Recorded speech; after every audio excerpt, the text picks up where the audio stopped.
იმისათვის, რათა რეალური მოლაპარაკებები საერთოდ გახდეს შესაძლებელი, პუტინს მისი საომარი მოქმედებების უშედეგობა უნდა დავანახოთ.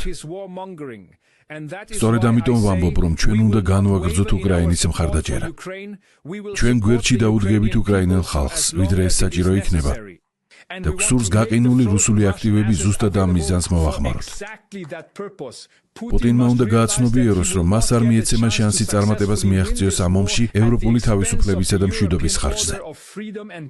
ჩვენ უნდა შევძლოთ მშვიდობისა და თავისუფლების დაბრუნება ევროპაში. საბოლოოდ ვიპოვოთ ბალანსი ჩვენს ყველაზე დიდ ევროპელ მეზობელთან, გულისხმობ რუსეთს. ამას მხოლოდ იმიტომ არ ვამბობ, რომ ახლა აღმოსავლეთში ვიმყოფები. ამას ვიმეორებ მთელ გერმანიაში. რუსეთი ევროპული ქვეყანაა. თუ ჩვენ გრძელვადიან პერიოდში შევძლებთ მასთან ბალანსის აღდგენას, თუ მშვიდობა გაიმარჯვებს და თავისუფლება გარანტირებული იქნება, თუ ამ მიმართულებით წარმატებებს ვახცევთ, მაშინ ქალბატონებო და ბატონებო, ევროკავშირში და გერმანიის ფედერაციულ რესპუბლიკაში კიდევ ერთ მნიშვნელოვან გამოცდას ჩავაბარებთ. ასეთი სცენარის განვითარების შემთხვევაში შევძლებთ მომავალს უფრო თავდაჯერებულები შევხვდეთ და 2026 წლის მიღმაც გავიხედოთ. საკუთარ თავს ამას ნამდვილად ვუსურვებდი. დარწმუნებული ვარ, ყველაფერი გამოგვივა. გთხოვთ ამ მიმართულებით გულმოდგინეთ იმუშაოთ.